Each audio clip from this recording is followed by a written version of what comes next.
Hello everybody and welcome back to the Top Vloggers. As always, I am Mighty Joe. We are here at Crider Garden and we are headed to the Mid-American Windmill Museum. We have a great vlog for you today, so stay tuned. Well, as I mentioned earlier, we are here in Crider Garden and apparently there is a giant mushroom that my family and I would love to have our picture taken with, and I thought I would show it to you guys. We are on our way to the Mid-American Windmill Museum. We decided to do this vlog for my oldest son Trace.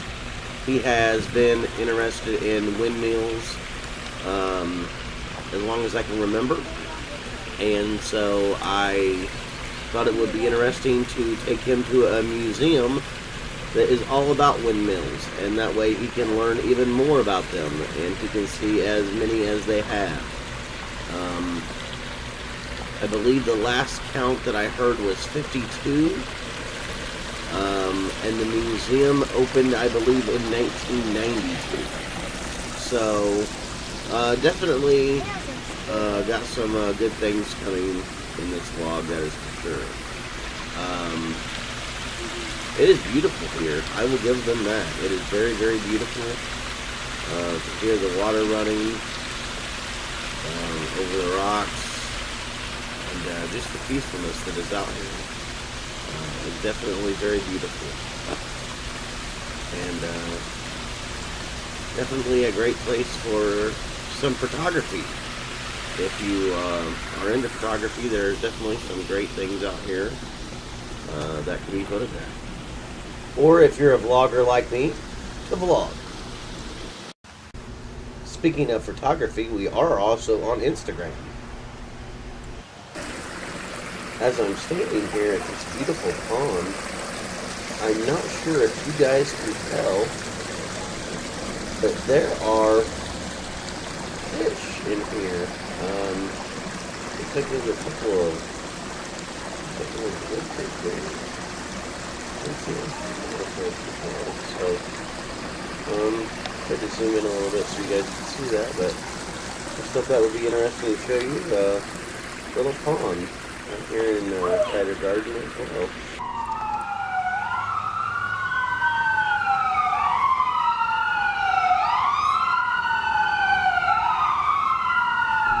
Sorry about the sirens.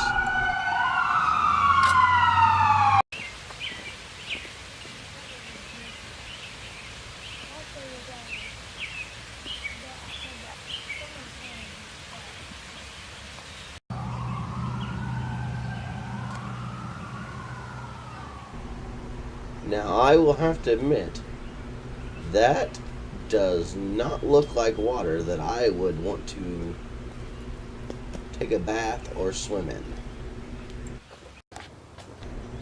Now, this giant toadstool, or mushroom, was originally part of the garden display built by the Crider Nurseries, a local business, for the 1933 Chicago's World Fair. I would have to admit that this giant mushroom, it's beautiful. It's right here in the middle of Crider Gardens, and I mean, it's a delight. It really is, to see all the plants and everything else around here, and then be able to see this giant mushroom. Really cool. So, hope you guys like this. Now, I did not even know that this was here, and with our final destination being the Mid-American Windmill Museum, this is pretty interesting to see. It is a windmill right here in Crider Garden. So if you happen to be in Crider Garden area, which is northern Indiana, then definitely check this out. It is a big, beautiful windmill, and like I said, it is right here in Crider Garden. Well, I apologize for the glare, but there are two tanks right here in Ashley, Indiana, and And there's a tower that has a smiley face at the top.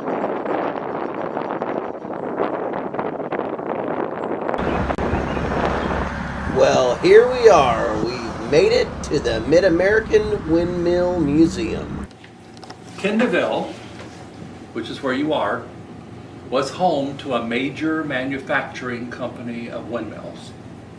They're considered the second best company in the U.S. And they were called Flint and Walling. They started in 1866, and in 2016 of June, they celebrated 150 years of continuous business. And there was a big party out here sometime in June of that year. Now, to be in business for 150 years at the same location with not a lot of changes is kind of rare. So that's pretty special about them. Now, they don't manufacture windmills anymore. What they manufacture are, oh, this is a picture of the plant, two at one time.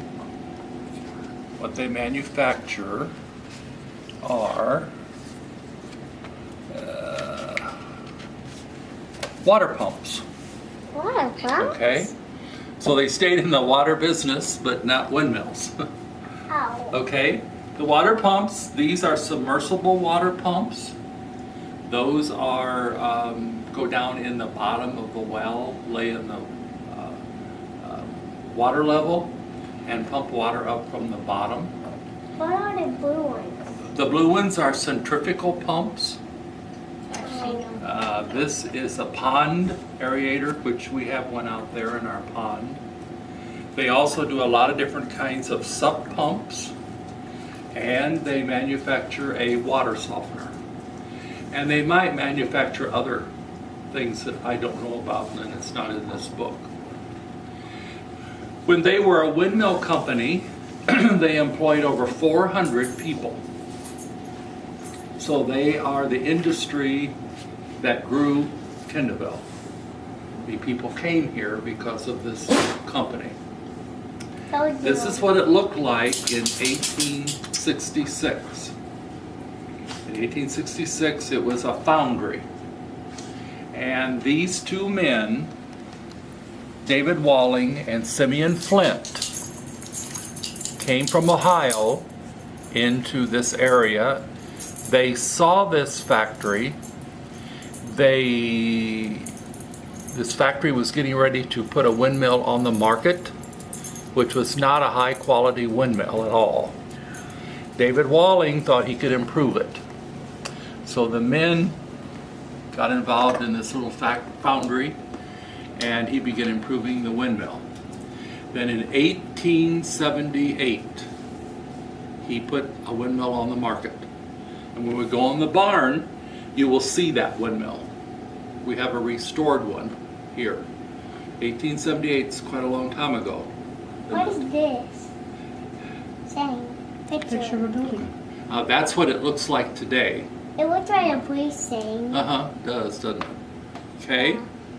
And The company grew people from stay. that point on.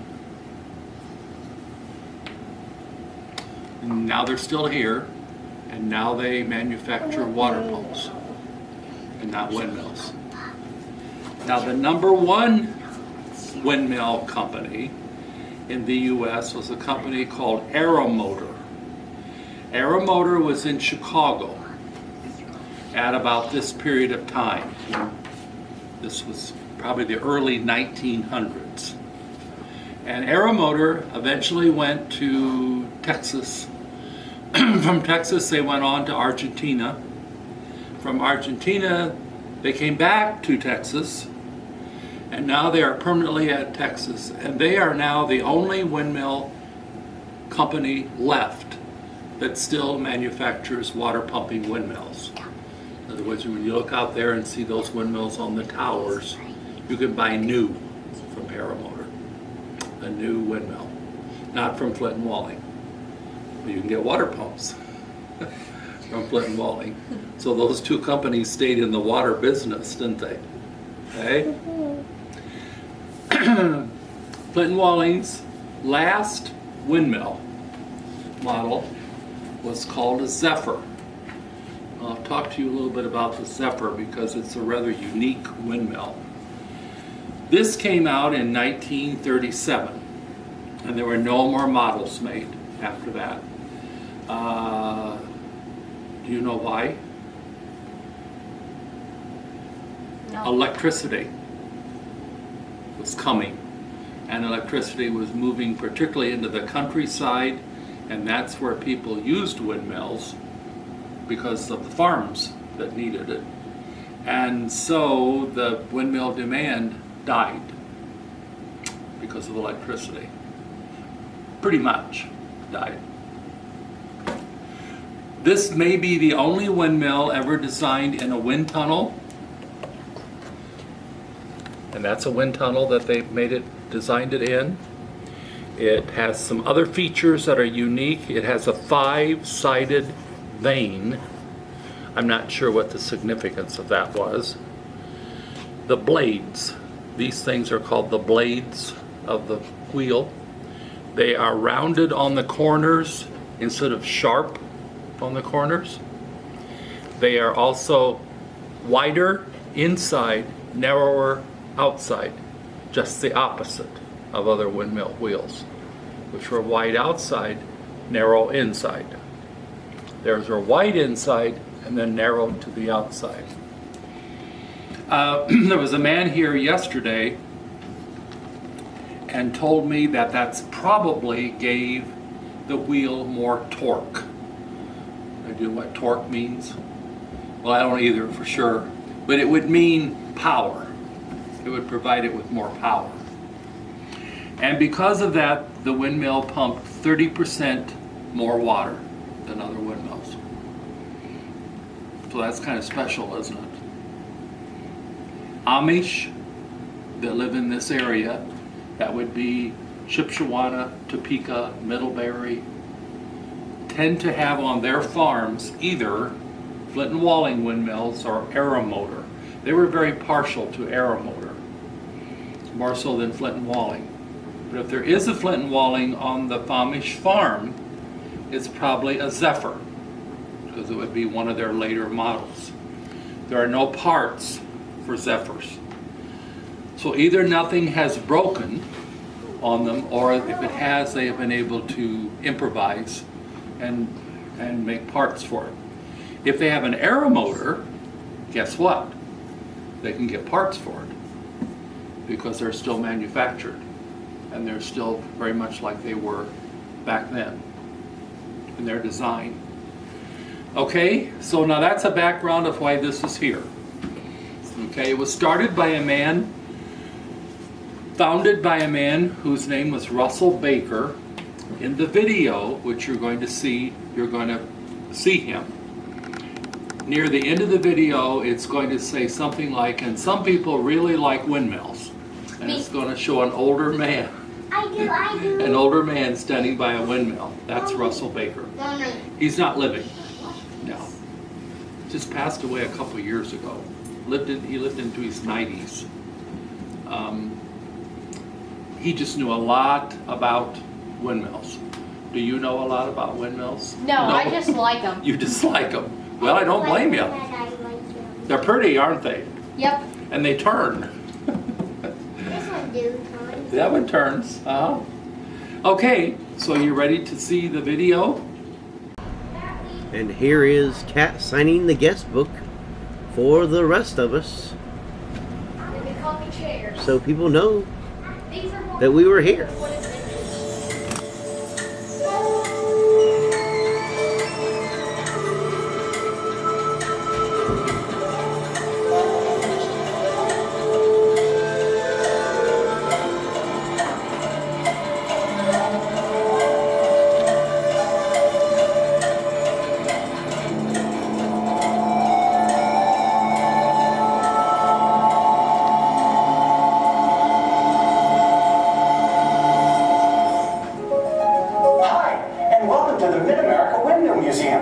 During the next few minutes, you're going to learn a little bit about the power of the wind.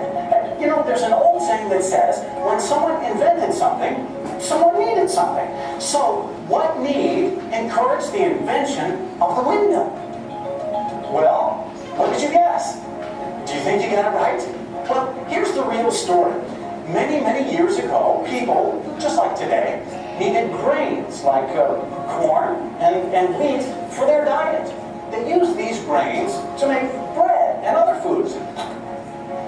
Back then, people had to grind the grain by rubbing two stones together, like these. It was hard work and took a very long time. Later, people learned to use a mortar and pestle to grind the grain, and it still took them 2 to 4 hours a day just to grind enough to feed a family of 4. And, just like we said, eventually, because there was a need, someone invented the grinding mill. This was powered by horses or oxen and made it a lot easier and faster. Then, about 1700 years ago, people discovered they could use water to power their grinding mills. Soon, milling became a profitable business. But it took a lot of money, and few people had the kind of capital that it took to build a water mill. Now, because every family needed flour, the control of the water mills by the wealthy became an easy way to tax people for using the mills. Although the water-powered mills were popular, people were tired of paying high taxes for milling.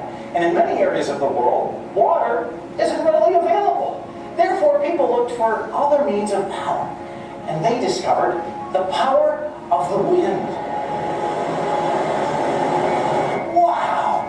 To harness the power of the wind. If only we could do it, people said. But look at all the things that we could do. It was a great challenge.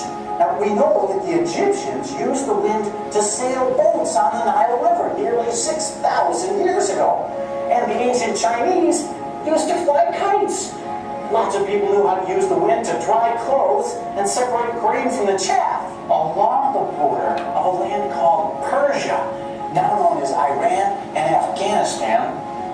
It's an area where the wind blows strongly from the same direction during the same 3 months every year.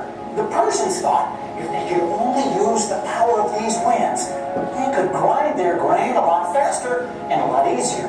So, they put these powerful winds to use by building the first known windmills some 1,600 years ago. Now, the movement of people throughout the world spread the word about the Persian windmills, and people began to refine them for many other uses.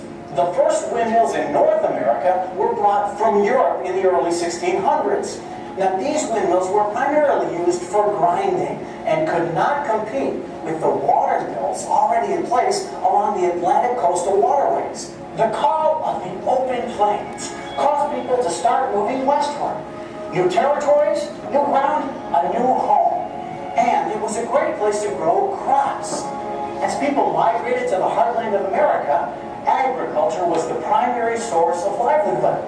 But there was a problem. There were very few rivers, and water was scarce. It takes water to grow crops, and the need to get water from the ground led to the invention of an inexpensive water pumping machine we now call the American windmill. Now, to know how wind works, people needed to know the answers to a few questions. See how many you can get right. Why does the wind blow? Why do we have wind at all? Why is the wind different in different parts of the world? Well, we've got experts to help explain it all. The energy that makes the wind blow is created by the sun. Now, the sun, you see, heats up the air around the earth or the atmosphere. The atmosphere is like a gigantic fluid of air that rotates with the earth and it protects us from the harmful rays of the sun. Now, the atmosphere also provides moisture to all the Earth's living organisms like you and me. The atmosphere heats up the Earth more in certain places, like the equator, and less in others, like the North Pole.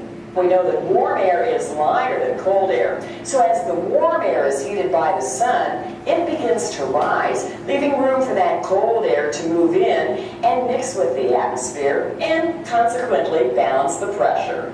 Now the sun heats up that cold air, allowing it to rise, and more cold air moves underneath underneath to take its place. Now that movement of air is what we call wind.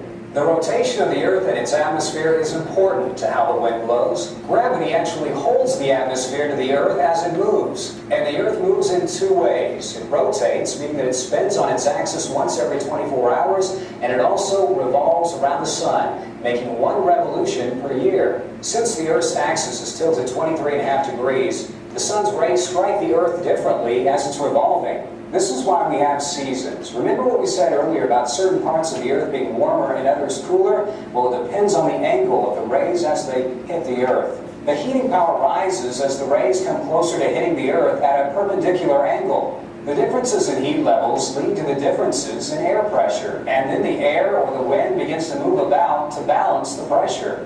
There are even some large circulations called Hadley cells that help carry heat from the equator to the north and south poles to balance the heat.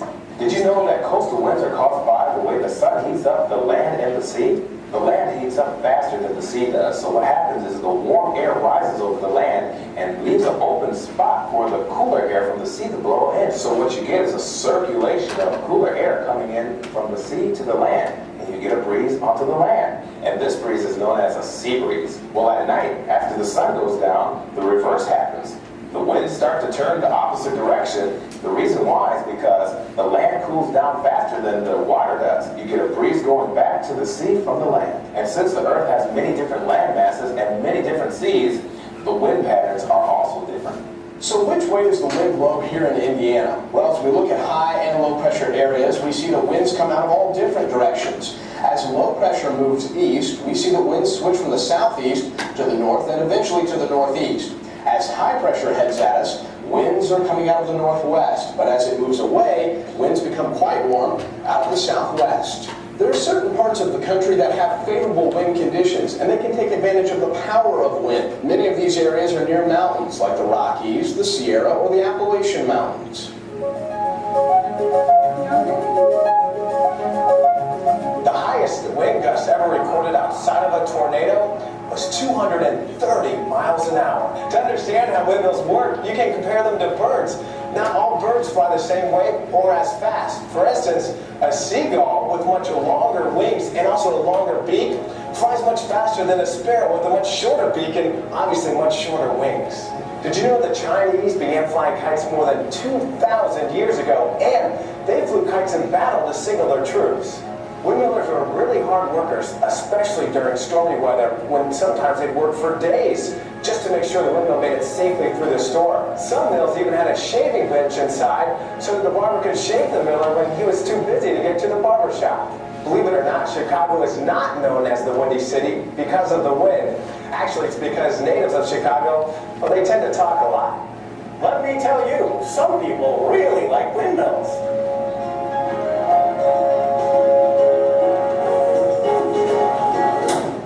As you visit the rest of our museum, you'll get to see machines powered by wind and discover how they help develop the society we live in today. Outside, as I'm sure you noticed on your way in, we have windmills and wind turbines that have been restored and reconstructed to help you learn how the wind works and just how important it was and is to helping mankind. Wind is our ally, and we must continue to make use of it as a valuable source of energy. So, enjoy your tour, and remember, we here at the Mid-America Windmill Museum will be working hard to add more windmills and exhibits and their stories to our collection. So, come back and visit us again real soon. Raleigh put their windmill on the market in 1878, and this is what it would have looked like. This is a restored one. The wood is all the wood is not original, any of it. But of course, the motor part is, the iron part is. As it turned, it would bring the well rod up and down in the ground, and that's what would bring up the water. Okay, so this one is painted exactly like that would have been.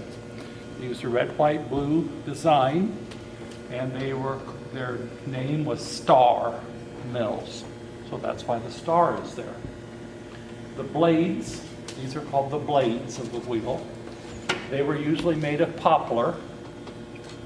The curved frame part was ash, and the braces were oak. Now, when the windmill was delivered to you, there would be men from the company that would come and help you put the windmill up. But it would come with no wood on it at all. The wood would all be separate. See how these sections are like this? Yeah. Okay. And there would be no braces on it. It would just be the iron motor part. And then your job, with their help, was to get the motor up on the tower, and then you put the windmill together while it was up there. You carried it up the little ladder, or they maybe had a better ladder to use, and you put the windmill together up in the air, because it would be too heavy to put it on the ground and then try to get it up there. Even with an A-frame, it was easier to do it this way. Okay, Flint and Walling added to his windmill a thing called a rudder. It's right here. It's called a rudder or a side vane. And it travels with the wheel. Wherever the wheel goes, it goes. And can you figure out why it was on there? Okay. What will destroy a windmill? A storm. A storm. Okay, what's in the storm? The rain doesn't do it. The lightning doesn't do it. What's in the storm that would destroy the windmill?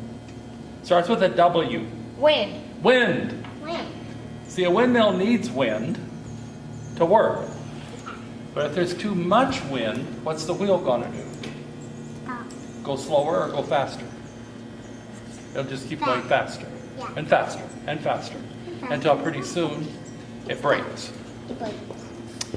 And that picked up the wind, and it would shift the wheel out of the wind during strong wind gusts and when it was really windy.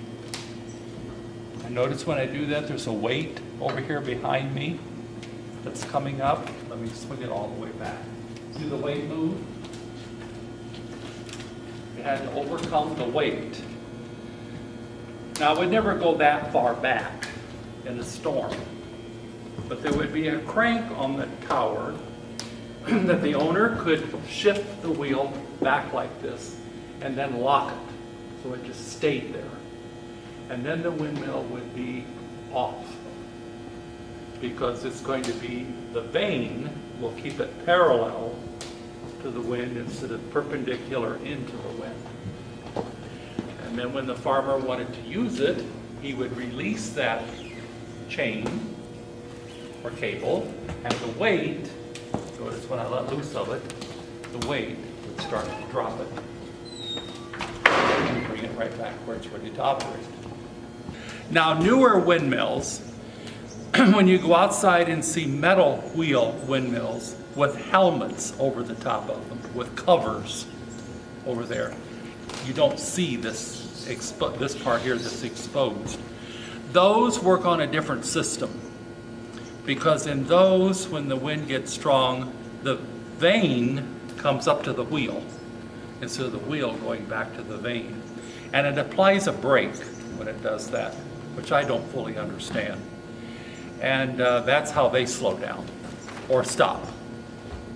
The owner can crank that into that position and then it doesn't run. Okay?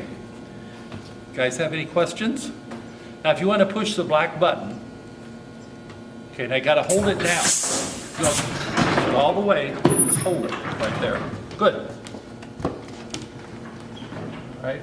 Now, when you let loose of it, the button, well, let loose, and it's going to come back. Okay.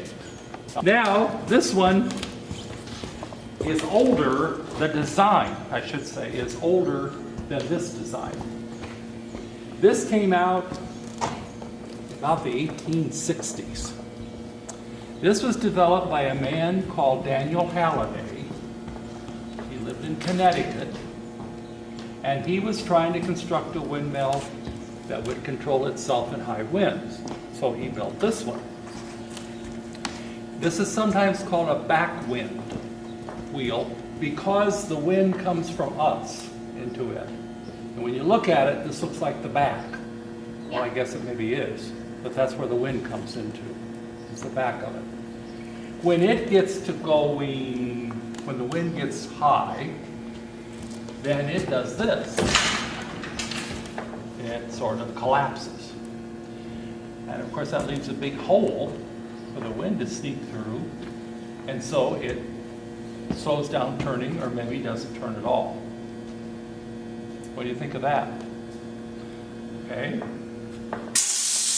And then a weight would bring it back into its position when it was ready.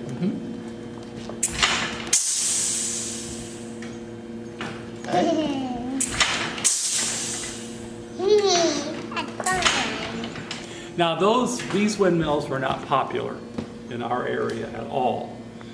When I say our area, I mean Ohio, Kentucky, Indiana, Illinois, Michigan. But they were used a lot in the West, particularly in Nebraska and Kansas. There were companies that manufactured them, and they were pretty common on farms. Now, when I do this, or when we do this, you look at it real carefully. And which windmill do you think is more complicated? This one or this one? This one. Complicated. That one. This one. See all the moving parts that's in it? You got little things down here. You got these braces out here. Well, what if one of those breaks? And you got to repair the windmill. This one is pretty simple in its design. So this won over this.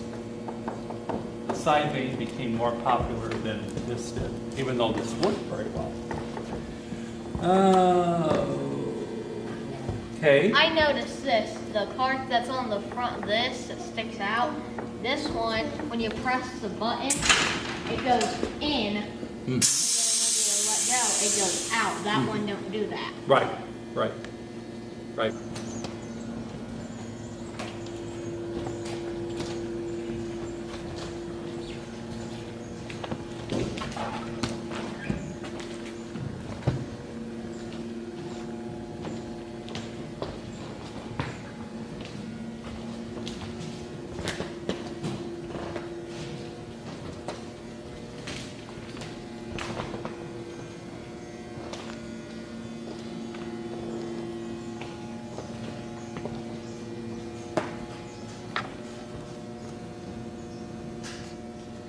I do want to apologize for the lighting in here. I just got a new camera, trying to figure out everything, and the lighting in here is definitely just not working very well with the camera. So I apologize for that.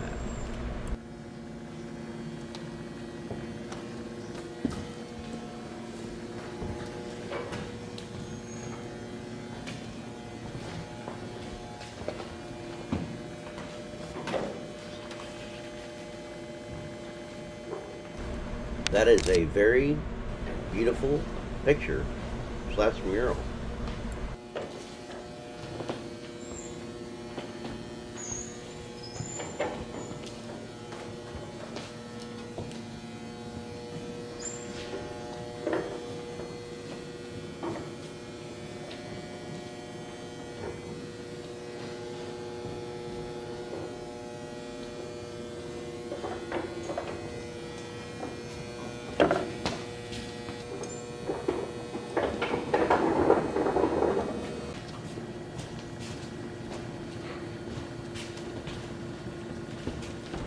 And if you take a look here, you can see all of these cool little windmills and things like that that they got that are little statues up here. Very interesting looking. And then they got some more here in the bottom. Well, it is extremely sunny out today, so I'm not sure how much you guys are going to get a chance to see. I'll try to give you the best angles as I can. You look right over there. There's a plethora of windmills. And this one has got the one where he was talking about that had the house.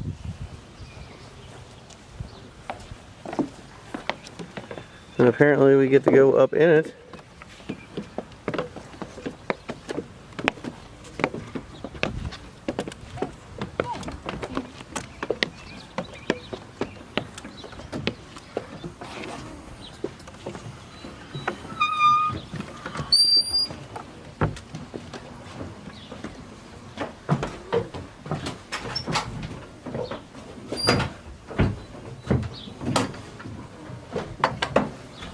There was a little window.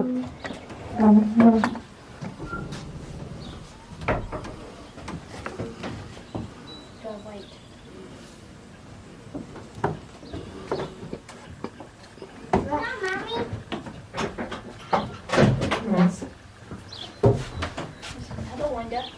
When you get to the big stuff, just jump. You're not going up there?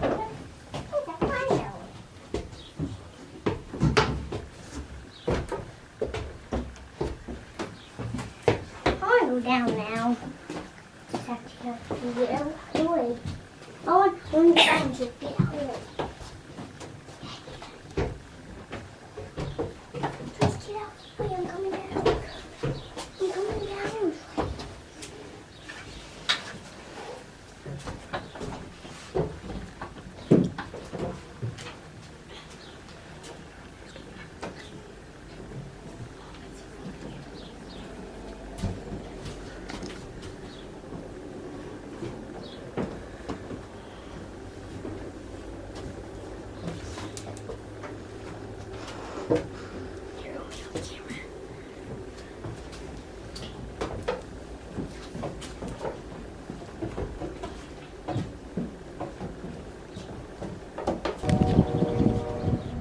Well, I changed the camera setting, and hearing the train in the background, just take a listen to that ambience.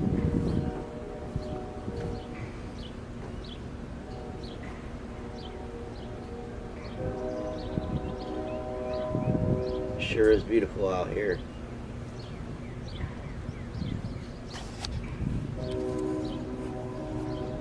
Back here, and now that I changed the camera setting, take a gander at this one from the outside. There you go. What a beauty. But they're all beauties, I guess, in their own way. Definitely a lot of windmills out here, that's for sure, in this museum.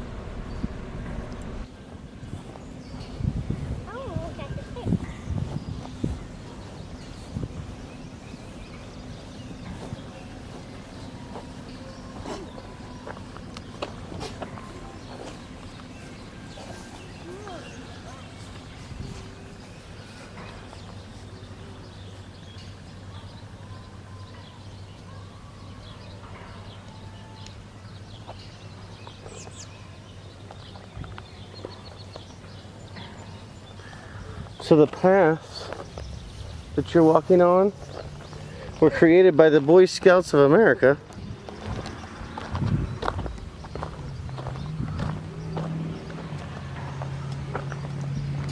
I am not going to explain every single one of these windmills. But this is an 8-foot Butler oil-o-matic.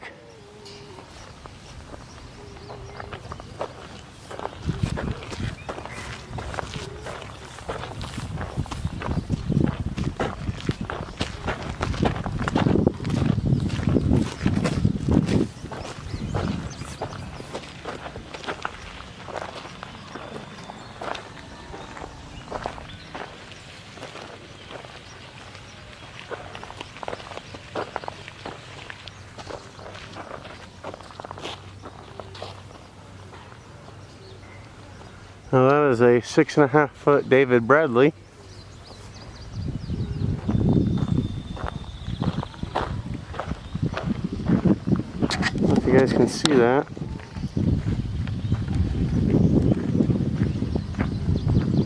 Flint and Walling Manufacturing Company, Kendallville, Indiana. Right there. The one behind it is a Samson, Stover Manufacturing and Engineered, Freeport, Illinois.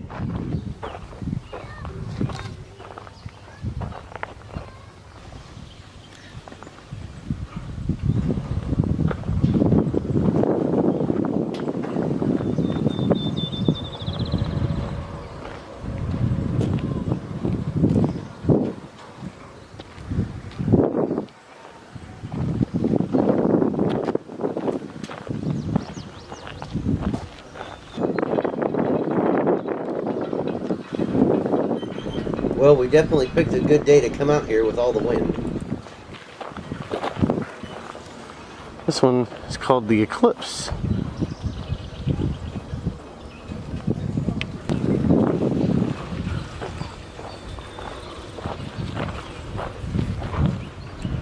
And there are even more windmills over here.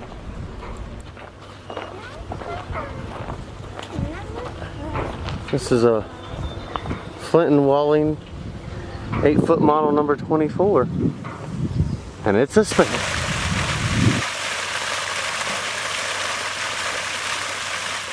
And this would be the pond that he was telling us about that has a Flint and Wally filter in it.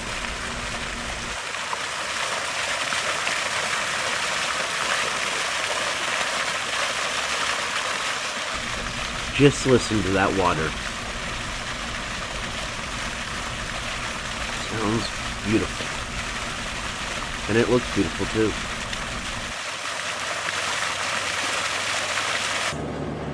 You guys, I started getting attacked by sputnies. They said the heat index would be over 100. Supposed to get up to 94. At 7:30 this morning, it was already 73. Yeah, I know. It's like, shoot. What time do you open? On Sundays, it's 1 o'clock. Oh. I was here today a little after 12. And this would be where you buy your t-shirts, right here inside the gift shop area.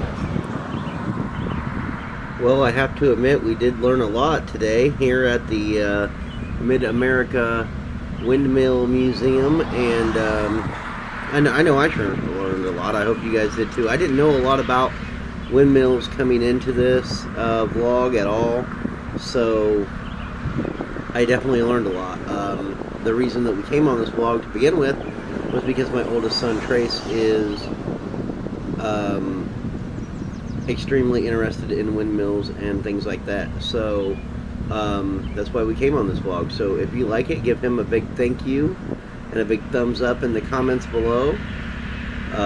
Also, don't forget, we are on Facebook at facebook.com/thetopvlogers. We are also on Instagram at highandmighty13. And we are also on Twitter at highandmighty66. So if you would like to join us and follow us on all of our social media platforms, we would definitely be obliged. And also, we have a Patreon. So if you like what we do here, you can become a Patreon and help us reach the top for just $1 a month. So don't forget to join us. That is patreon.com/thetopvlogers. And I believe that is going to do it for us here today at the Mid-America Windmill Museum. So until next time, Top Vloggers,